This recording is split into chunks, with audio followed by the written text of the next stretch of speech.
Hi everyone, welcome to today's lesson. It's going to be a little bit of a shift from the past few weeks where we've been working on our master copies. The reason for that being that I realised during the master copy course that it might be useful to kind of talk a bit about brushwork, which is something we've not really covered a great deal. So a lot of the previous videos have talked about kind of how you work with value, obviously through drawing and then subsequently in painting, and we've looked at colour, we've looked at chroma, and then how we use these aspects of an image or making a painting or a drawing to depict what we wanted to depict, and how they work together compositionally, what sort of effects they have emotionally and that sort of thing. All that sort of stuff's been covered, but we've not really looked at brushwork that much. And you'll find that when you're doing a master copy, so I'm doing the red on master copy, which is quite different stylistically to what I'm used to. You find that you're going to have to adjust your brushwork. So everyone has their kind of natural brushwork that they use, whatever kind of feels normal to them. But you can kind of, from that kind of core base of brushwork, you can build your repertoire, and a varied kind of way of applying paint tends to make for more interesting images. So beyond, we're just going to be looking at simple kind of introductory brushwork today, but beyond that you've got different types of tools that you can apply with. You can use old brushes, you can use the ends of brushes, you could use palette knives, a common option for people. You get these sort of squeegee type things nowadays that you can use for painting, so they kind of give you a different application again, and that's something we'll look at in future videos. But I just wanted to start with really basic introduction to how brushes work, basically, so how they carry paint, and how different types of brushes will create different sorts of brush strokes. So I've got two sheets of paper here. I've got 6 brushes that we're going to go through, and I'm just going to divide it into a dry brush stroke and then a wet brush stroke. So basically a brush stroke with some medium mixed in to the paint so that it flows a bit more easily. And we're just going to look at how that alters the nature of the application of the paint for each brush. We're also going to look a little bit about how if you angle the brush differently, you'll get a different effect. We'll talk about that with some of the smaller, softer brushes. So to begin with, I'm just going to go through the different brushes that I'm using. So the first one I've got is this small round brush. Actually, I might just adjust my camera a bit so that it's in focus. Oh, wrong way.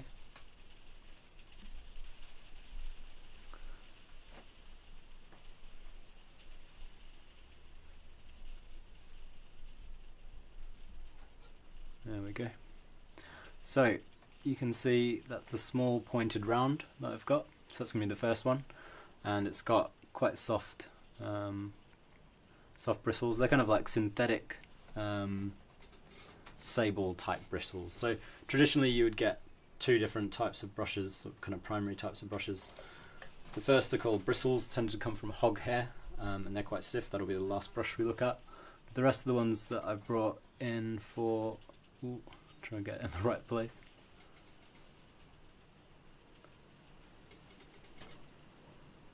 There we go. So this is a kind of medium pointed round.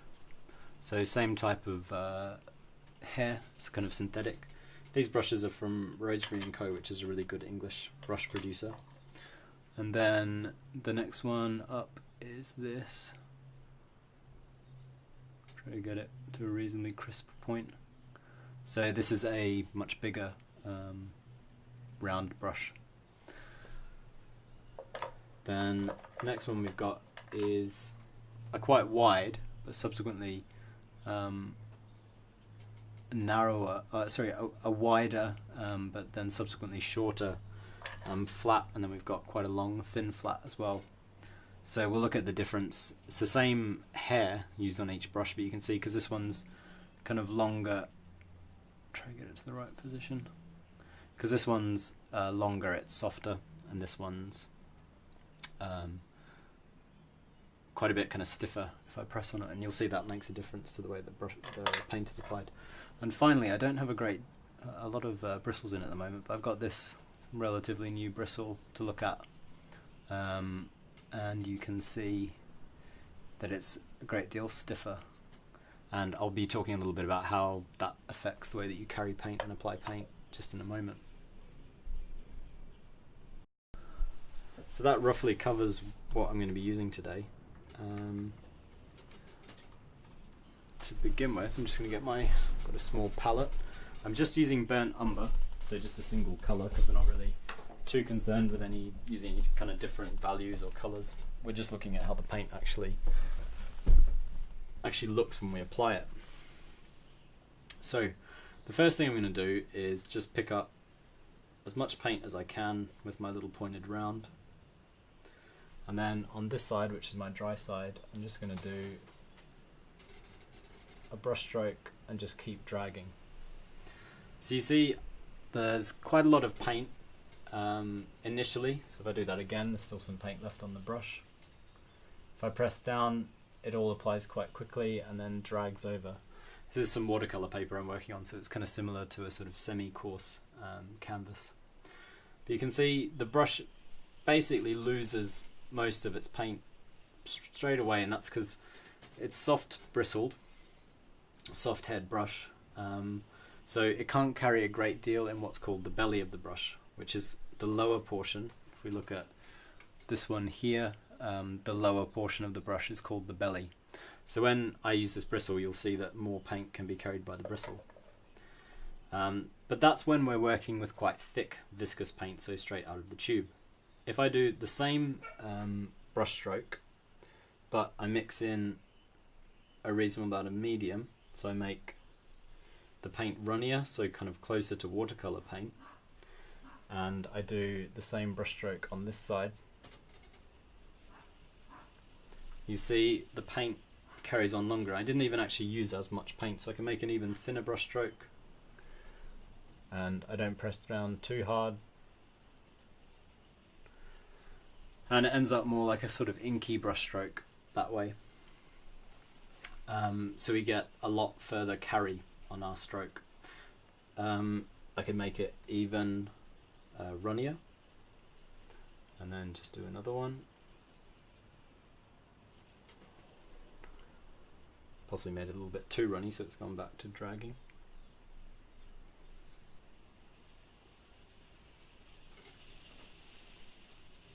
You see that almost becomes like a pen stroke, and that's because I made it quite runny and then I didn't press down too hard.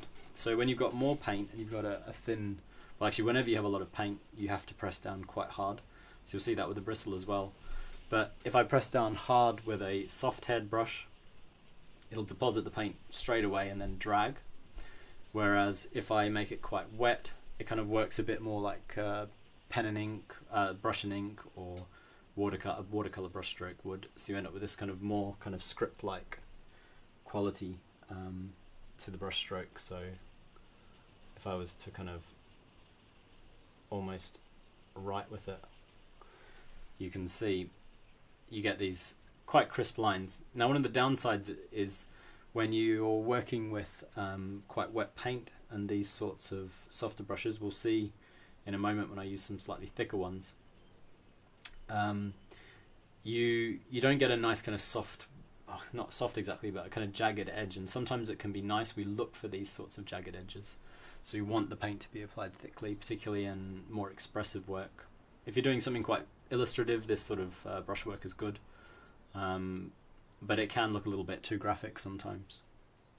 So I'm just going to move up to a slightly bigger round now, and again I'll start with just picking up a reasonable amount of pure paint out of the tube, so it's quite viscous, and then I'll just do the same brush stroke. So you see that one being a bit broader, being able to carry a little bit more paint, has made for a longer brush stroke, something a bit more continuous, and that might be quite a useful sort of brush stroke if I do one again. So I'm faded out a little bit more quickly.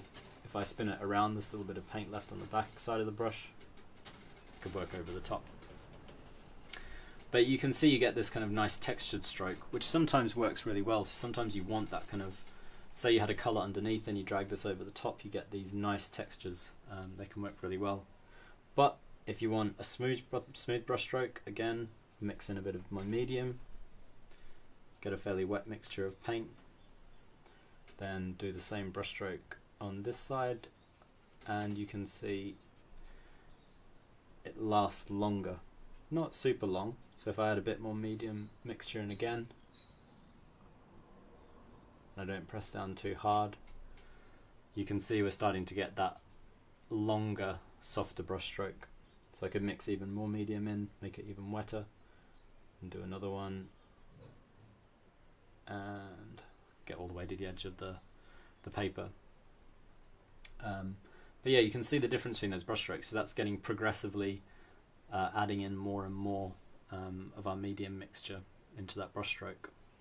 You'll also notice, as a point of difference to when we look at the flats, these rounds, the beginning of the brush stroke will pretty much always look rounded, and the end of it will tend to taper off. So as I lift the brush, we'll end up with something that obviously gets narrower as the point lifts. So if you want something that starts broad, so if I really press down here and then loosen off, you see you end up with that kind of teardrop shaped brush stroke, which is something you can't do so easily with a flat brush. And those sorts of brush strokes can be useful for kind of a more calligraphic look. So you can see there it kind of tapers off.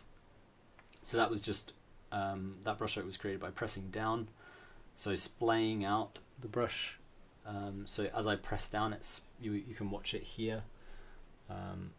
It splays out, so the brush end of the brush looks thicker, and then as I lift off, it goes back to its point and becomes thinner, and that's why we get those tapered brush strokes. And they can work well. I mean, that's almost like an eyebrow shape or something like that. So you see, the more that you're able to vary your brush strokes, the more expressive you can become, the more specific. So a single brush stroke can do a lot. If you look at a painter like Sargent, he got out of a full repertoire of brush strokes, he could maybe use 50 brush strokes and paint a whole face, and it looks pretty much like a photograph, just using the right mixture of brush strokes. And it becomes very interesting to look at because you've got all these different types of brush strokes going on all over the same image. So finally, and quite quickly, we're just going to be looking at an even bigger rounded brush. So I'm going to load that with paint and then put a brush stroke down here, drag it across. So you can see it's holding its line for longer, it's able to hold more paint. So if I do the same again, even more paint, still holding the paint, and then it's only just starting to drag off now. Now if I was to mix medium in and really load the brush, so get the more that I mix paint into the brush, the deeper it gets down the hairs, and then it's almost like there's paint deposited inside the brush. So I can probably do a brush stroke with this one that can curve back on itself, and it's still kind of going, particularly near the edges, it still has some paint. I'll add a little bit more, even more medium in.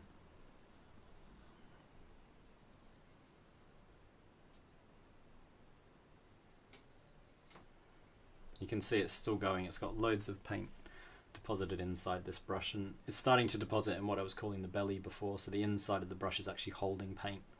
So if I don't apply too much pressure, if I apply just the right amount of pressure, and this is something you can test out, you'll find you can get really long brush strokes. So if you want to do a long line, or for whatever reason you need a long kind of solid brush stroke, you want to try to hold just the right amount of paint inside what's called the belly of the brush. So next we're going to move on to this flat. So flat means that it's wider than it is thick, this brush, which means that we'll tend to use it so that we paint with it with the kind of the maximum width. but we'll be looking at a different way of using it in just a moment. So the first way I'm going to use it is just, again, build some paint up, go up here, and it drags off. So it's similar to those, say that medium-sized brush, it's a similar sort of size. But you'll see the beginning of the brushstroke is different because it's flat. It means that the stroke is basically rectangular. Now, if I load a bunch of paint, but then try to use the edge of the brush,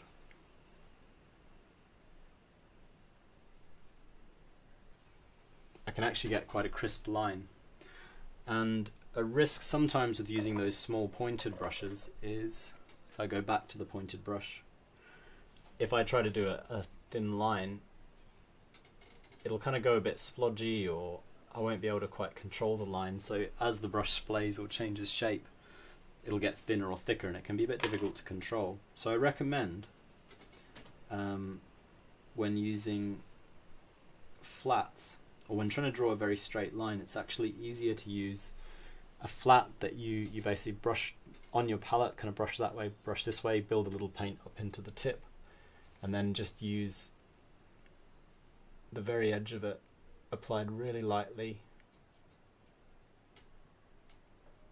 over the surface, and you see you can get really crisp lines. Again, a different sort of line from those other lines that we were looking at. So once again, I'm going to add quite a lot of medium onto the brush. So I've got a much wetter brush stroke.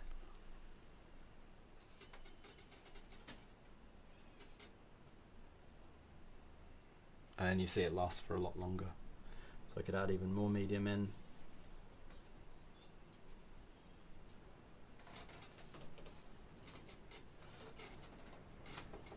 And it's still going.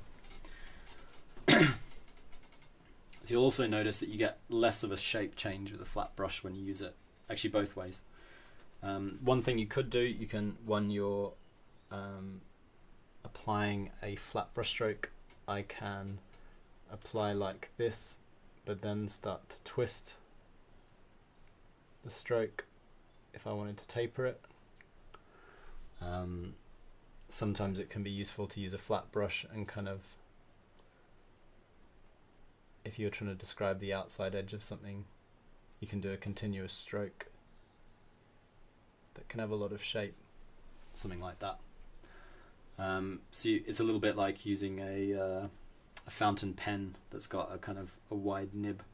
You know, you get sometimes if you draw it on an angle, it'll be a very thin line. If you draw it straight down, it'll make for a thicker line. So again, if I mix quite a lot of medium into this, and then draw on just the edge. Ooh, maybe use a little bit too much medium on that. So I'm going to dry the brush off a tiny bit, because there's too much paint. It's almost like when ink blotches from a pen, something like that. That's better.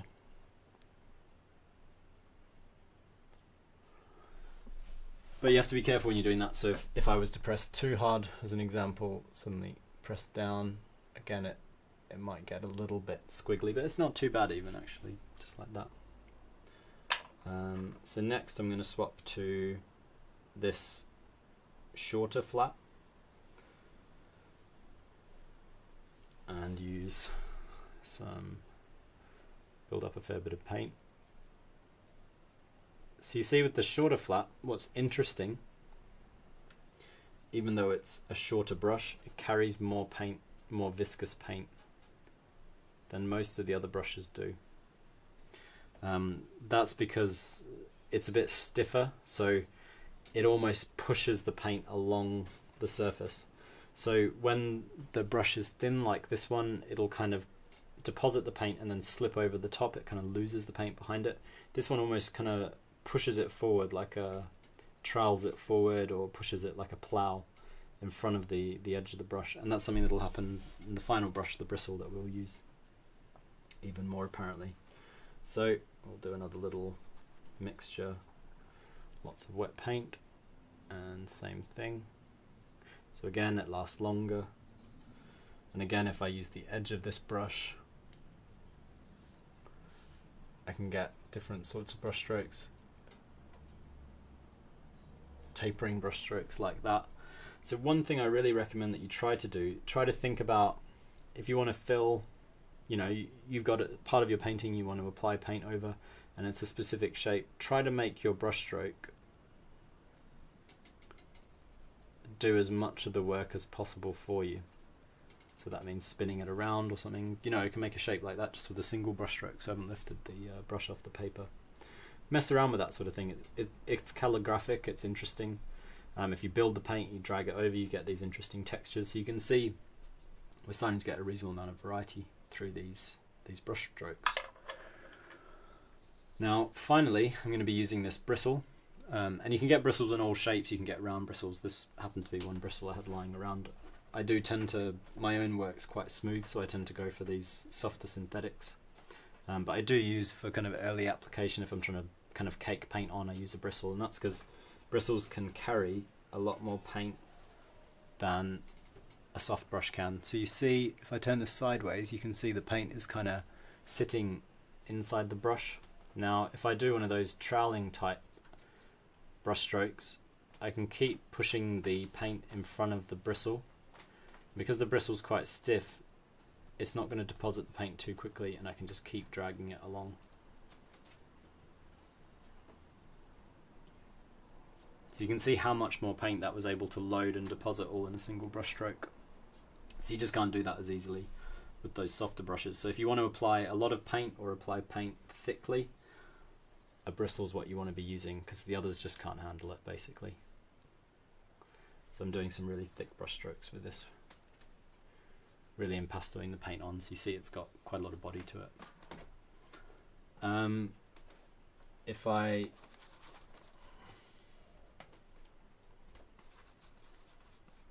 make the paint more thin with the bristle, it actually drags off faster, interestingly. That's because it doesn't feed the wet paint to the tip of the brush.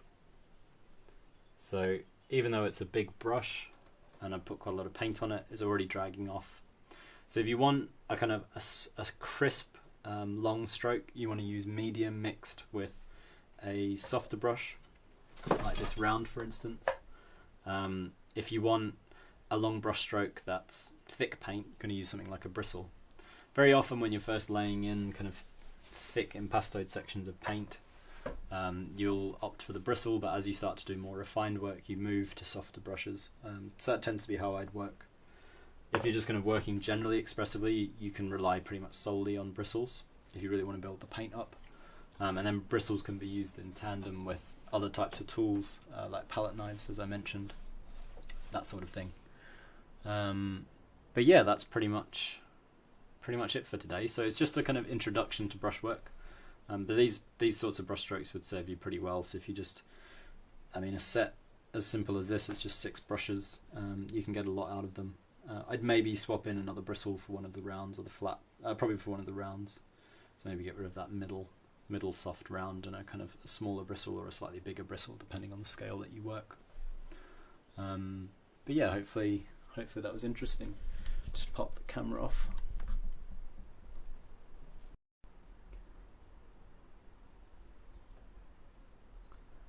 So you can have a look a little bit closer. It's brushwork. And if we really zoom in quite close, you can see the actual bristles have left kind of a trail behind them.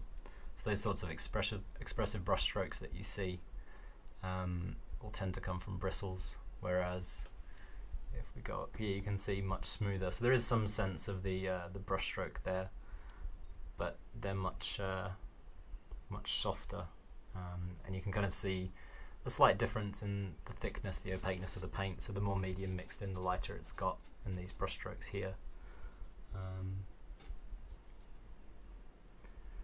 But yeah, that pretty much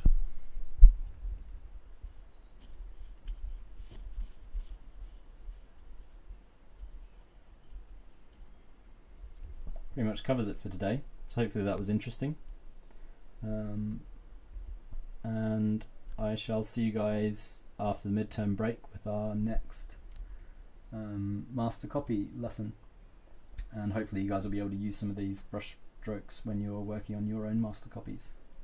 So I'll see you all soon.